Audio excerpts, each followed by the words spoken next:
Alright, we are here with part 52 of Condensed Chaos by Phil Hine. We don't stop out here.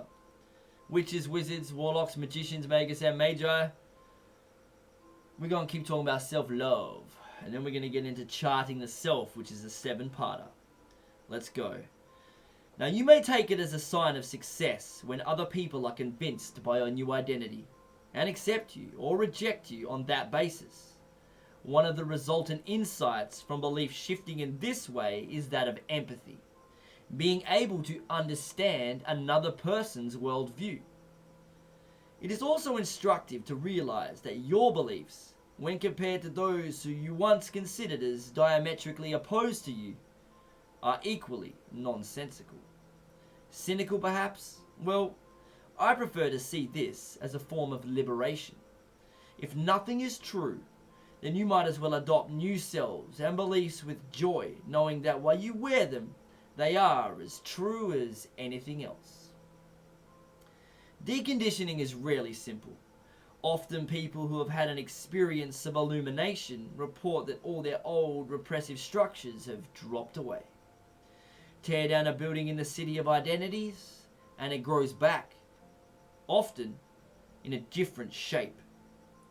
One of the effects of intense gnosis is the shattering of layers of belief structure.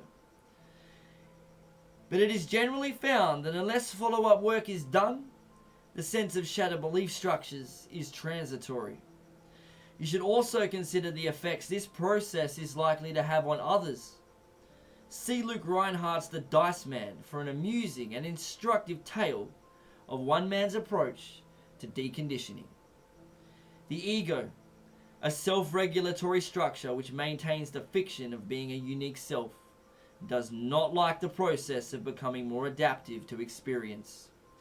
One of the more subtle defenses that it throws up is the sneaking suspicion, which can quickly become an obsession, that you are better than everyone else.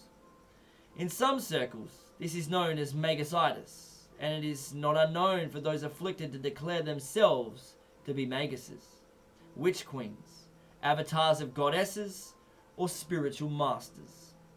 If you catch yourself referring to everyone else as the herd or human cattle, etc., then it's time to take another look at where you are going. Myself, I prefer the benefits of empathy and the ability to get on with other people than the limitations of being a reclusive would-be Raskolnikov dreaming of the serving slaves. While we might echo the words of Hassan I-Sabar that nothing is true, everything is permitted, acting totally from this premise is likely to bring you into conflict with those individuals and authorities who have pretty fixed views on what isn't permitted. Thus, despite the glamour, chaos magicians are rarely completely immoral. One of the basic axioms of magical philosophy is that morality grows from within. Once you have begun to know the difference between what you have learned to believe and what you will to believe. Charting the self. Here are some preliminary exercises in self-examination. All they require is the honesty not to flinch from those parts of ourselves which we find unpalatable. Number 1. Third person. Write an account of yourself written in the third person, as though another person were writing about you. Discuss your relative strengths and weaknesses as though you were writing a work reference for yourself. Number 2. Lists. Divide a sheet of paper into 2 halves. On one side, list your strengths, and on the other, your weaknesses. To go further, you could consider life successes and life failure, fears and fantasies. Continue by listing things which attract you and that which repels you. Number 3. A book of blunders. Find a blank book and pour into it every instance in your life which you have found emotionally painful, feel guilty about, or embarrassing.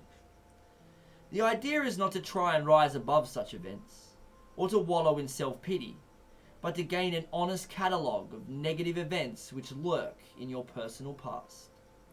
Number 4. Suppressions.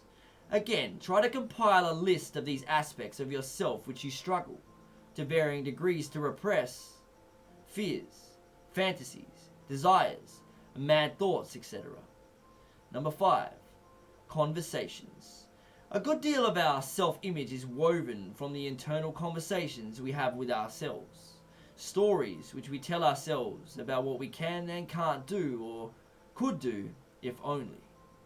Identifying these conversations and how we uphold them is another step towards self-awareness. Number 6. Destroying the stereotype. When you encounter someone who provokes your tendency to label them as an example of a stereotype, i.e. a hippie, a redneck, a skinhead, or a fag, quickly fire alternative suggestions to yourself about why that person might look as they do. See how many alternative identifications you can come up with for an individual. Number 7. Storytelling. Watch other people in a room talking. How many stories can you create around them?